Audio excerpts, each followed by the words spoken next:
नमस्कार, the wire में आपका स्वागत है। मैं हूं आरफा खानम शेरवानी। संसद का मॉनसून सत्र चल रहा है, लेकिन इसी दौरान लोकसभा अनिश्चितकाल के लिए स्थगित कर दी गई है। 13 तारीख तक, 13 अगस्त तक संसद को चलना है और इस दौरान जो सबसे महत्वपूर्ण जो मुद्दे रहे इस पूरे सेशन को, जिसने बेहद महत्वपूर्ण बना दिया असाधारण तौर पर, वो था पेगासस जासूसी का मुद्दा कि किस तरीके से भारत में 300 के आसपास वो लोग हैं जिनको टारगेट बनाया गया जासूसी के ज़रिए। और जो कंपनी इस स्पाईवेयर को बनाती है एनएसओ, उसका कहना है कि वो ये सिर्फ सरकारों को बेचती है, वो भी ख़ास सरकारों को बेचती है। यानी जो स्थापित लोकतंत्र हैं उन्हीं सरकारों को ये कंपनी बेचती रही है। तो साफ तौर पर सारी सुइयां सरकार या सरकार की एजेंसियों की तरफ आगे बढ़ रही हैं कि क्या यह सरकार या उसका कोई अंग या उसकी कोई एजेंसी इन नागरिकों की जासूसी करा रही थी। इनमें बड़ी तादाद में पत्रकार, सोशल एक्टिविस्ट और यहाँ तक कि पॉलिटिशियंस जैसे कि राहुल गांधी और प्रशांत किशोर जैसे लोग हैं। यानी इसमें आप ये देखें, या तो सिर्फ वो लोग हैं जो सरकार के आलोचक हैं और इसके अलावा वो लोग हैं जो विपक्षी नेता हैं। इस सब के अलावा दो ऐसे लोग भी हैं जो फिलहाल सरकार में मंत्री हैं। उस सब के बावजूद इस सत्र में, जिसमें सबसे ज़्यादा उम्मीद की जा रही थी कि इस महत्वपूर्ण मुद्दे पर, जो कि पूरी दुनिया के लिए, पूरी दुनिया की राजनीति के लिए एक ऐसा मुद्दा बन के आया जिसने पूरी दुनिया की राजनीति को एक तरह से हिला कर रख दिया, वहाँ संसद में इस पर बहस होनी चाहिए थी। इस सब के अलावा भाजपा के प्रवक्ता अलग अलग टीवी चैनल्स पर ये कहते घूमे कि ये भारत के खिलाफ एक साजिश है और जो पार्लियामेंट का सेशन है ठीक उससे पहले इस खबर को ब्रेक करने का मतलब है कि इस पार्लियामेंट के सेशन को स्पॉइल करने की कोशिश है, उसको एक तरह से ख़राब करने की कोशिश है। आप ये सोचिए कि इतने गंभीर मुद्दे पर, जिससे लोकतंत्र की जड़ें हिल जाएं, एक ऐसा मुद्दा जहां पत्रकारों से लेकर, एक्टिविस्ट से लेकर, पॉलिटिशियंस, वो भी विपक्ष के नेता, इसके अलावा जुडिशरी से जुड़े हुए लोग, यानी लोकतंत्र का कोई ऐसा खंबा, कोई ऐसा अंग नहीं बचा जहां की जिनकी लोगों की जासूसी ना हो रही हो। अगर उस मुद्दे की चर्चा पार्लियामेंट में नहीं होगी, संसद में नहीं होगी, तो आखिर कहाँ होगी। लेकिन इस पूरे मुद्दे पर निराशा हाथ लगी है। अब इससे पहले कि मैं आपको ये बताऊं, क्योंकि मैंने आपको बताया कि 10 करीब ऐसे देश हैं जिनके जो नागरिक हैं उनके ऊपर जासूसी की गई है। 10 ऐसे देश हैं जिनकी सरकारों पर यह आरोप है कि उन्होंने जासूसी की है। इसके अलावा 4 कॉन्टिनेंट्स कम से कम ऐसे हैं जिनमें अलग अलग जगहों पर जो राष्ट्रीय अध्यक्ष हैं, करीब 1 दर्जन से ज़्यादा नेता हैं, राष्ट्रीय अध्यक्ष हैं, जिनके फ़ोनों की जासूसी हुई है, यानी उनको टारगेट बनाने की कोशिश हुई है कम से कम। तो मैं इससे पहले कि आपको बताऊं कि उन लोकतांत्रिक देशों ने क्या किया, किस तरह से पेगासस का जवाब दिया, उससे पहले इसको भी समझिए कि इस पूरे जो पेगासस का स्कैंडल हुआ, पर्दाफाश हुआ, इसमें सरकार का जवाब ना देना और जवाब ना देने के बावजूद भी इस बात की फिक्र ना करना कि जनता क्यों उनसे जवाब नहीं मांग रही है, या क्यों उनको लगता है कि उनको चुनावी तौर पर उनको कोई नुकसान नहीं होगा, या कोई राजनीतिक दबाव सरकार क्यों महसूस नहीं कर रही है। सबसे बड़ी बात तो ये है कि इसी हफ्ते में आप ये देखिए कि किस तरह से पहले शुरू हुआ। हमने देखा कि जो पटौदी हरियाणा का, वहाँ पर जो बड़ी बड़ी रैलीज शुरू हुई, जो हेट स्पीचेस, बिल्कुल जैसे कहा जाए जहरीले भाषण वहाँ पर दिए गए। उसके बाद ये मामला द्वारका तक पहुँचा, हज हाउस का विरोध करने तक, और फाइनली आखिरकार पार्लियामेंट से 1 किलोमीटर से भी कम दूरी पर ये जंतर मंतर पर पहुंच गया। यानी कि एक ऐसी पार्टी जो कि इस तरह का माहौल बना रही है, एक्टिवली एक तरह से देखा जाए, क्योंकि संघ और भाजपा के ज़्यादातर या उनके परिवार के जो लोग हैं उन्हीं के राइट विंग ऑर्गेनाइजेशंस ही इनमें शामिल पाई गई। यहाँ तक कि जंतर मंतर पर जो प्रोटेस्ट तथाकथित किया गया, उसमें भाजपा के नेता पाए गए जो प्रवक्ता भी रह चुके हैं और सुप्रीम कोर्ट में लॉयर हैं, अश्विनी उपाध्याय। उन्होंने एक तरह से ऑर्गेनाइज किया और बाकी भी जो लोग थे वो तमाम जो है एक सपोर्ट, जो इनका ग्रुप बनता है उन्हीं में से एक है। तो एक पार्टी, एक संगठन जो एक तरह से एक्टिव रूप से भारत के नागरिकों को, सिर्फ नफरती चिंटू नहीं, सोशल मीडिया पर यह टर्म बहुत ज़्यादा लोकप्रिय है, कहा जाता है कि नफरती चिंटू हैं आप। नफरती चिंटू नहीं, नफरती ज़ॉम्बीज़ बनाया जा रहा है। ऐसे लोग जो नफ़रत की आग में इतने जल रहे हैं, या मैं कहूँ कि नफ़रत के नशे में इतने ज़्यादा वो मदमस्त हो चुके हैं कि जहाँ नफ़रत की बात हो, जहाँ हिंसा की बात हो, जहाँ एक समुदाय या अल्पसंख्यक समुदायों के खिलाफ बात हो रही हो वहाँ वो ज़ॉम्बी की तरह चले आते हैं और नारेबाजी करने लगते हैं और वो ये कहते हैं कि वो देशभक्ति कर रहे हैं। तो ऐसे दौर में जबकि इस तरह का हम एक तरह से मुख्य धारा के तौर पर इन लोगों को आते हुए देख रहे हैं, जो भारत के संविधान को, लोकतंत्र को, जो लोकतांत्रिक संस्थाएं हैं, उनको पूरी तरीके से धता बताते हुए खुलेआम धड़ल्ले से इस तरह के कार्यक्रम आयोजित कर रहे हैं बिना किसी जवाबदेही के। इसी दौर में सरकार पर आरोप लग रहा है कि वो नागरिकों के जो बुनियादी अधिकार है, जो उनका निजता का अधिकार है, उस पर एक तरह से हमला हो रहा है, उस पर सीधे तौर पर प्रहार हो रहा है। क्या हम एक जासूसी का लोकतंत्र बना रहे हैं? क्या हम एक सर्वेलेंस स्टेट बना रहे हैं जहां लोगों की प्राइवेसी भी उनकी प्राइवेसी नहीं है, निजता का उनका कोई अधिकार नहीं है? आप ये सोचिए कि ये जो स्पाईवेयर है, जिसमें आपको कई बार पहले भी बता चुकी हूँ, एक बार फिर उन दर्शकों के लिए बताना चाहती हूँ कि कितना ख़तरनाक है ये स्पाईवेयर, जो कि आपके फ़ोन में अगर घुस जाए तो उस फ़ोन को अगर वो ऑफ़ है तो उसे ऑन भी कर सकता है, आपका कैमरा ऑन कर सकता है, माइक ऑन कर सकता है, आपके मैसेजेस पढ़ सकता है जो आप भेज रहे हैं, जो आपके पास आ रहे हैं उनको भी पढ़ सकता है। आप ये समझिए कि आपके फ़ोन पर इस स्पाईवेयर का और जो शख्स ये वायरस भेज रहा है आपके फ़ोन में, आपके पूरे जीवन पर उस व्यक्ति का कब्ज़ा है। क्योंकि हम जानते हैं कि एक फ़ोन हमारी ज़िंदगी से कितना करीबी तरीके से जुड़ा होता है और वही फ़ोन हमारा दुश्मन बना दिया जाए। यानी इतना ही नहीं कि हमारे निजता के मामले, जो कि पुरुषों से ज़्यादा मैं कहूँगी प्राइवेसी के मामले में अगर देखा जाए तो महिलाओं को इससे और भी ज़्यादा सरोकार और चिंता होती है। लेकिन इसके अलावा आपका फ़ोन आपका बैंक भी है, उसमें आप तमाम तरह की डिटेल्स लिखते हैं, अपने पासवर्ड्स लिखते हैं। तो जो व्यक्ति ये जासूसी कराने की कोशिश कर रहा है आपके पूरे जीवन पर, आपके निजी जीवन पर और आपके सार्वजनिक जीवन पर, हर चीज़ पर उस व्यक्ति का कब्जा है। तो इस पूरे माहौल में अगर देखा जाए, एक तरफ लोगों को उनको इंडोक्ट्रिनेट करके उन्हें नफरती ज़ॉम्बीज़ बनाना, और दूसरी तरफ वो नागरिक जो कि आम लोगों को सूचित करने का काम कर रहे हैं, सरकार से सवाल पूछने का काम कर रहे हैं, सरकार के आलोचक हैं, उनकी नीतियों को, राजनीति को एक तरह से उसकी आलोचना करते हैं, उन लोगों के फ़ोन की जासूसी करना। दोनों तरफ से एक तरह से जो कब्ज़े की ये पूरी जो पॉलिटिक्स है, ये कब्ज़े की जो पूरी एक कोशिश है, इसको साफ तौर पर देखा जा सकता है। और जाहिर है ये उम्मीद तो हम ज़रूर कर रहे थे कि एक लोकतंत्र में जवाब दिया जाएगा, लेकिन कई बार ये भी याद आता है कि ये वही सरकार है जिसने आधिकारिक रूप से ये कहा कि 4 लाख से ज़्यादा लोगों की मौत हुई कोरोना वायरस की वजह से। उस पर भी जवाबदेही नहीं मानी कि सरकार की गलतियों की वजह से, सरकार की तैयारी ना होने की वजह से इतने लोगों को अपनी जान गंवानी पड़ी। हालांकि अनाधिकारिक तौर पे देखा जाए तो ये आंकड़ा कहीं बड़ा है।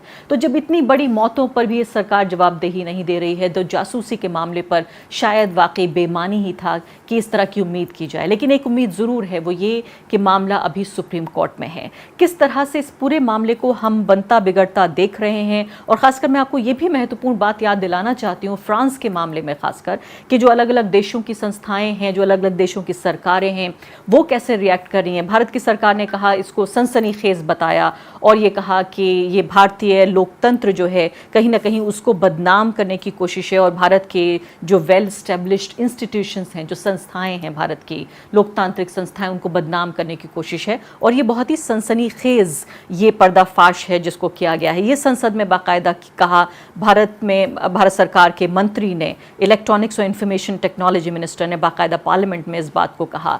यानी पूरे तरीके से एनएसओ पर, और एनएसओ ने जो कहा उसी को बता दिया कि देखिए एनएसओ इस बात को मना कर रहा है और इसलिए ये बिल्कुल बेकार है। दूसरी तरफ अगर फ्रांस का आप जिक्र करें, चूंकि मैं आपको बताया था कि 1 दर्जन से भी ज़्यादा जो पूरी दुनिया में जो राष्ट्रीय अध्यक्ष हैं, जो नेता हैं, वर्ल्ड लीडर्स हैं, उनके फ़ोनों की जासूसी हुई है, नेताओं की। उसमें फ्रांस के राष्ट्रपति भी इसमें मौजूद हैं, इमैनुअल मैक्रोन, उनका फ़ोन भी शामिल है। और इसके अलावा 1 दर्जन के आसपास उनके कैबिनेट मिनिस्टर्स भी जो कि टारगेट बताए गए इस पूरे मामले में।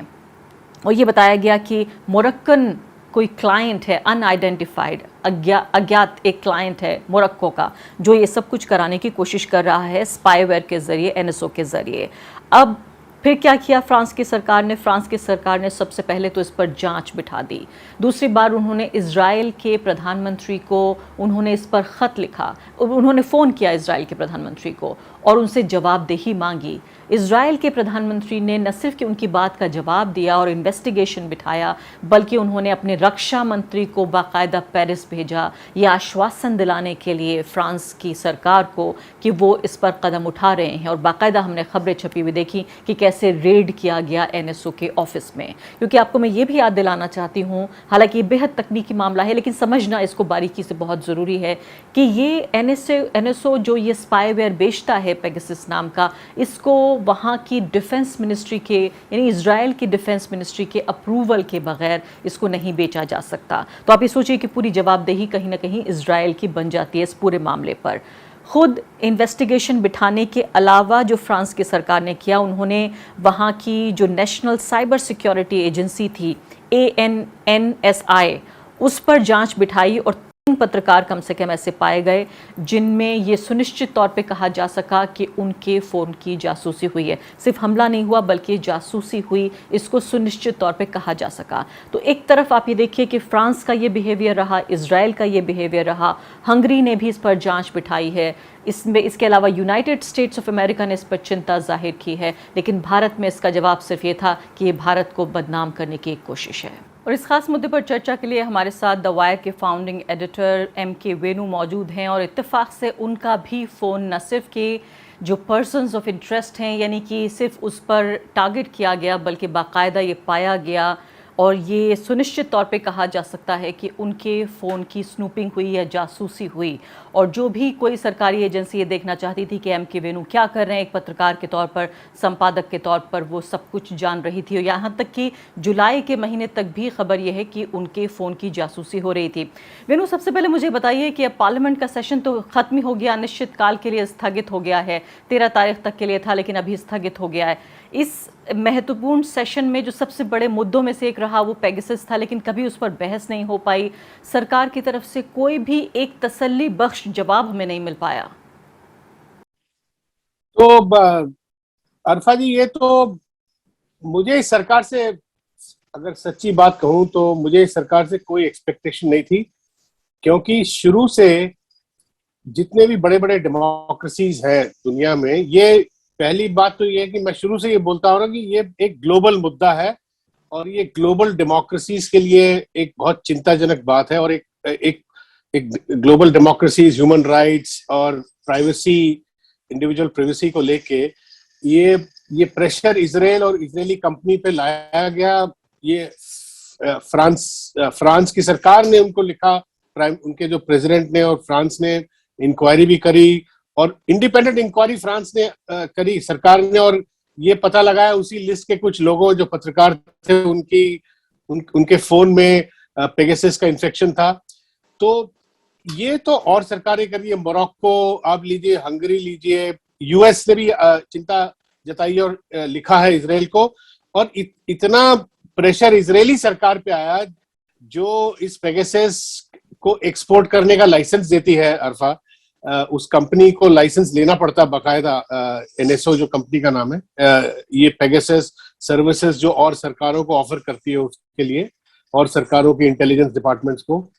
तो वहां पे भी रेड हुई कंपनी पे और उन्हें सर्विसेज सस्पेंड करना पड़ा।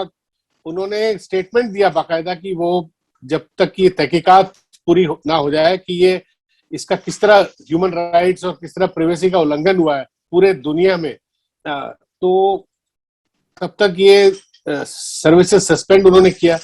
ये सब के चलते हिंदुस्तान में से हमारी सरकार के मुंह से एक शब्द नहीं निकला, प्रधानमंत्री या कोई भी होम मिनिस्टर से के मुंह से पेगासस शब्द नहीं निकला। और यहाँ की जो बीजेपी के जो प्रवक्ता केवल ये कहते रहे, टीवी में मैं देख रहा था कई दिनों से, कि जी हम डिस्कस करेंगे मगर पहले कोरोना डिस्कस होगा और पहले और बड़े बड़े मुद्दे। अब एकदम से कोरोना से इनको ज्यादा प्यार हो गया और प्राइस, पहले सब ये सारे मुद्दे होंगे डिस्कस और बाद में पेगासस होगा, ये कहने लगे। तो मुझे तो अब सुप्रीम कोर्ट में केस भी आ गया। जी हाँ, मैं वहीं पे आना चाह रही थी कि मैं यही आना चाह रही थी इस बात पे कि आप ही कह रहे हैं कि आपको तो बहुत ज़्यादा सरकार से उम्मीद नहीं है। उम्मीद मुझे भी नहीं है, क्योंकि जो 4 लाख से ज़्यादा जो सरकारी आंकड़ा है और अगर गैर सरकारी आंकड़ा मिला लिया जाए उसमें, तो जो 40 लाख के आसपास अगर लोग मरे हैं या उससे कम भी मान लिया जाए, लाखों लोगों की कोरोना से मौत पर जब सरकार जवाबदेही नहीं दे रही है, तो जासूसी के मुद्दे पर जिसमें निजता के अधिकार की बात है, जो बुनियादी अधिकार है संविधान में, उस पर वाकई वो क्या सफाई देगी। लेकिन अब इसको एक अंतर्राष्ट्रीय तरीके से अगर हम इसको थोड़ा सा एक्सपेंड करके देखें इस मुद्दे को, कि सुप्रीम कोर्ट ने 1 घंटे की सुनवाई की और अब अगले हफ्ते फिर इस पर चर्चा होगी। सुप्रीम कोर्ट ने यहाँ तक कह दिया कि सोशल मीडिया पर इसकी चर्चा मत करिए, हमें कोर्ट पे विश्वास कीजिए। इसके अलावा उन्होंने ये भी कहा गंभीर मुद्दा है। तो कहीं ना कहीं एक मिली जुली सी प्रतिक्रिया देखने को मिली है। इसके अलावा फ्रांस, जैसे आपने खुद जिक्र किया कि उन्होंने खुद फ्रांस के प्रधानमंत्री को फ़ोन करके इस पर चिंता जाहिर की और ख़ुद इन्वेस्टिगेशन बिठाया। तो दुनिया का जो भी डिसेंट डेमोक्रेसीज़ हैं वो उस पर एक्शन ले रही हैं। लेकिन अब एक संपादक और एक पत्रकार, ऐसे पत्रकार के तौर पर जो कि एक्टिवली इन्वॉल्व रहा इस इन्वेस्टिगेशन में, क्योंकि वायर एक इस पूरे कोलिशन का हिस्सा था, अब इस मुद्दे को आप कॉन्क्लूसिवली निर्णायक तौर पर कैसे आगे बढ़ते हुए देख रहे हैं? देखिए अरफा, अब उम्मीद एक सुप्रीम कोर्ट से है हम लोग को, क्योंकि सुप्रीम कोर्ट ने सुनवाई शुरू कर दी है और सुप्रीम कोर्ट मेरे हिसाब से इस वक्त सरकार को भी एक फेयर चांस दे रही है कि भाई आप अपना पक्ष रखिए। मगर सरकार, आपने देखा होगा कि 2 हियरिंग हो चुकी है, बार बारी जो सोलिसिटर जनरल है तुषार मेहता वो और टाइम मांग रहे हैं। और जब पार्लियामेंट में लोगों ने सवाल करने की कोशिश करी तो सरकार का क्या रवैया था? सरकार ये कहने लगी कि जी सुप्रीम कोर्ट में जब मामला है सब जुडिस है तो ये सवाल पार्लियामेंट में नहीं लिया जाएगा। तो अरफा, ये तो मैंने कभी सुना ही नहीं, क्योंकि आपको ध्यान होगा सुप्रीम कोर्ट में कई मुद्दे 2 साल से चल रहे हैं। रफाल के मुद्दे भी चल रहे थे, आर्टिकल 370 कश्मीर के चल रहे थे। उस दौरान ऐसा तो नहीं हुआ कि पार्लियामेंट में इन मुद्दों पे सवाल सरकार ने लिया नहीं। तो यहाँ पे तो सरकार मेरे ख्याल इतनी सहमी हुई है कि सवाल लेने के लिए भी सहमति इनकी नहीं है। और एक सवाल आया जिस पर डिफेंस मिनिस्ट्री ने ये जवाब दिया कि हम पेगासस का इस्तेमाल नहीं कर रहे। भाई, डिफेंस मिनिस्ट्री का तो कोई कह भी नहीं रहा था। कल को ये एनिमल हस्बेंड्री डिपार्टमेंट आके बोलेगा या women and child welfare ministry से रिप्लाई दिलवाएंगे कि हम भी पेगासस का सर्विस इस्तेमाल नहीं करिए। तो ये तो बहुत ही बहुत ही ह्यूमरस सी सिचुएशन है।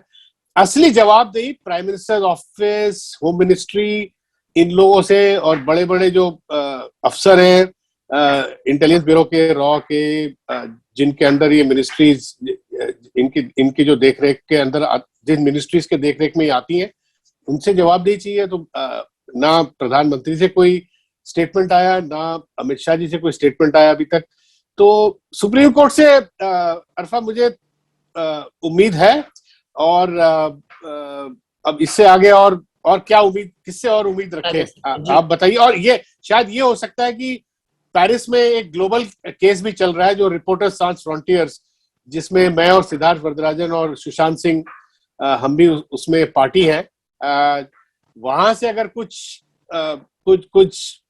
वहां से कुछ कार्रवाई होती है, कुछ ग्लोबल लेवल पे कुछ ऑर्डर निकलता है, तो उससे भी शायद कुछ राहत मिले। अगर वैसा कुछ होता है तो देखा जाएगा।